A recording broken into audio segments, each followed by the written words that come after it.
আমরা কি সালামের আওয়াজ শুনতে পেরেছি? তাহলে সালামের উত্তরটা দেন। মাশাআল্লাহ। একটা মাসালা শুনে নেন। কেউ যদি আপনাকে সালাম দেয়, যদি বলে আসসালামু আলাইকুম ওয়া রাহমাতুল্লাহ, তাহলে আপনি তাকে একটু বাড়িয়ে বলবেন ওয়া আলাইকুম আসসালাম ওয়া রাহমাতুল্লাহি ওয়া বারাকাতুহু। যদি বলে আসসালামু আলাইকুম, তাহলে আপনি বলুন ওয়া আলাইকুম আসসালাম ওয়া রাহমাতুল্লাহ। যদি বলে আসসালামু আলাইকুম ওয়া রাহমাতুল্লাহ, তাহলে আপনি বলুন আসসালামু আলাইকুম আসসালাম ওয়া রাহমাতুল্লাহি ওয়া বারাকাতুহু।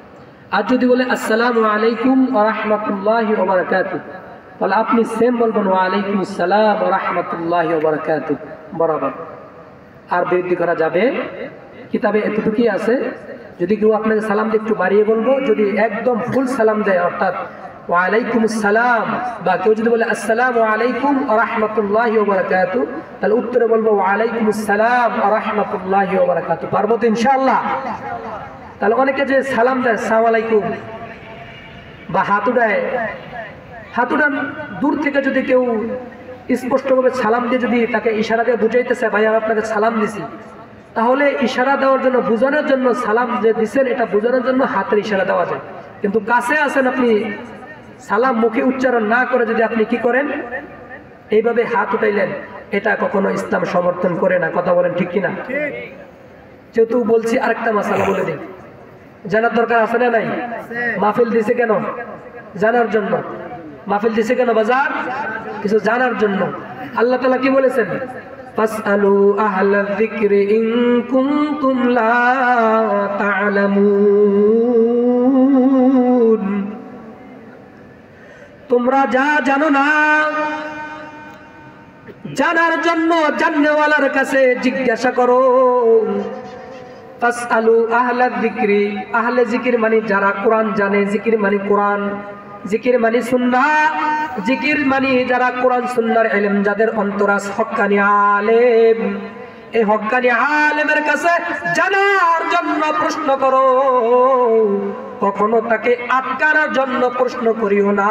যদি কাউকে আটকানোর জন্য প্রশ্ন করো তাহলে তুমি লাঞ্ছিত হয়ে যাইবা। কথা বলেন ঠিক কি না? ইলমে রায়ে জাজে করদান বেহিসাব, ইলমে রায়ে জাজে করদান বেহিসাব, খলকে রাদাদান জওয়াবে মা সওয়াব, খলকে রাদাদান জওয়াবে মা সওয়াব। যে ব্যক্তি জানবে, জানার পরে সঠিক উত্তর দিতে হবে। আর যে কি জানার পরও গোপন রাখবে, সঠিকটা জানাইবে না। রাসূল কি বলেছেন? মান সুইলা আন ইলমিন সুম্মা আলিমাহু সুম্মা কাতামাহু উলজিমা ইয়াউমাল কিয়ামাতি বিজামিন মিনান নার। যেই বান্দা, যেই ব্যক্তি আলেম জানলো, জানার পরে কোনো বান্দা জানার জন্য জিজ্ঞাসা করলো, ওই ব্যক্তি জানা সত্ত্বেও গোপন করলো, রাসূল বলেন কিয়ামতের ময়দানে ওই জান্নাওয়ালা আলেম বলেন বা যেই কোনো ব্যক্তিকে বলেন না কেন, ওই ব্যক্তিকে কিয়ামতের ময়দানে বিলিজামিন মিনান নার, জাহান্নামের ডুরি তার গলায় ফরাইয়া দিবে। তাহলে জানার জন্য প্রশ্ন করতে হবে। কথা বলেন ঠিক কিনা? আপনাদের জন্য না, জানার জন্য। আবার জানলে শুধু জানলেই হবে না, মানতে হবে। কথা বলেন ঠিক কিনা? সাহাবারা দামি হয়েছেন কেমনে? সাহাবারা যা শুনছেন সাথে সাথে আমলে রূপান্তর করেছেন। আল্লাহ বলেন সামি'না ওয়া আতা'না গুফরানাকা। তারা যখন শুনছে ওয়া আতা'না, সাথে সাথে তারা প্র্যাকটিক্যালি আমল করে জানায় দিয়েছেন। কথা বলেন ঠিক কিনা? যখন জানার পরে মানছে, মানার পরে আল্লাহ বলেন গুফরানাকা, আমি তোমাদেরকে মাফ করে দিলাম। বলেন সুবহানাল্লাহ। জানলে হবে না রে বাজান, জানার পরে মানতে হবে। এই জন্য অনেকে বলেন থাকেন অজানাকে জানতে হবে, অজানাকে জানতে হবে, অচেনাকে চিনতে হবে। অচেনাকে তোমাকে অবশ্যই চিনতে হবে, অজানা জিনিস তোমার জানতে হবে।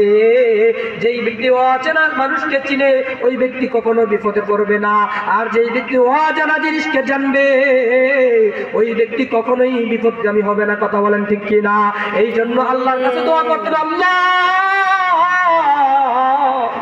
আল্লাহ আমাকে অজানা ইলম দান করেন, আসমানি ইলম দান করেন, কোরআনের ইলম দান করেন, কোরআনের ইলম দ্বারা সিনা ভরপুর করিয়া দেন।